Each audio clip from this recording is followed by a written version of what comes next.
सर्वांना क्रांतिकारी जय भीम। मी सुहास बनसोडे।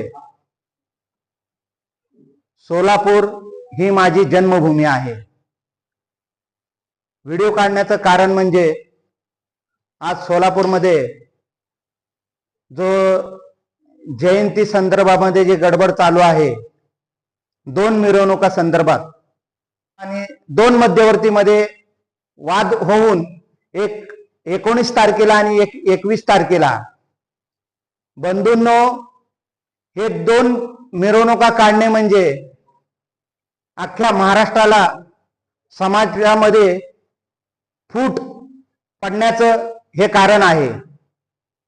तरी आज महाराष्ट्रामध्ये सोलापूरची जयंती म्हणजे 1 नंबरची जयंती म्हणून महाराष्ट्र असेल, भारत असेल, भारतामध्ये सगळ्यात मोठी जयंती म्हणून बघितलं जातं।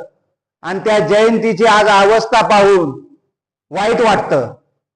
कारण जयंतीच्या 2 मिरवणुका म्हणजे हे गटबाजीचं पहिलंच आपल्या समाजामध्ये एवढे गट आहेत की गटामुळे आपलं फार नुकसान समाजाचं होत आहे।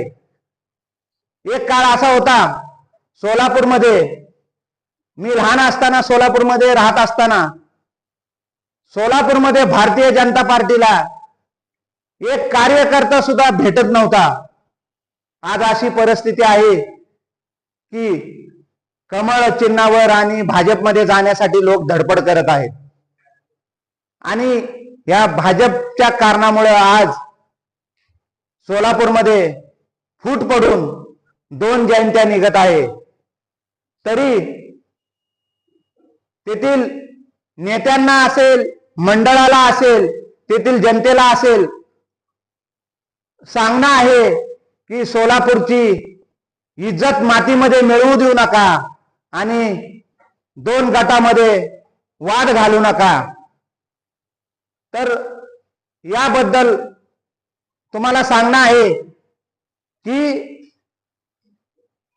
सोलापूरमध्ये एवढी मोठी मिरवणूक होत असताना सोलापूरचं आज नाव जगामध्ये गेलेलं आहे। तर याच्यावर मला एक कवी काय म्हणतो, हे सोलापूरच्या तेथील जनता असेल, तेथील नेते मंडळी असतील किंवा ग्रुपचे प्रमुख असतील, त्यांना एकच सांगणं आहे की बाबांनो, तुम्हाला हात जोडून विनंती आहे, 2 गटामध्ये आणि 2 जयंत्या करू नका। कारण गटातटामध्ये विभागून आपला सत्यानाश होत चाललेला आहे। तुम्ही कुठल्याही पक्षात काम करा, तिकडं कुठल्याही गटामध्ये काम करा, परंतु जयंती वेगवेगळी करू नका, एकत्र येऊन करा आणि समाजाला काहीतरी दाखवून द्या। त्याबद्दल तुम्हाला एक कवी काय म्हणतो हे सांगतो। एक नेता खरा, एक दाता खरा, तो दक्ष पाहिजे, इथे एक भीमाचा पक्ष पाहिजे, इथे एक भीमाचा पक्ष पाहिजे। भीमाप्रती नेता कुणी व्हावा एक आज, स्वार्थापायी इमान विकू नका लाज।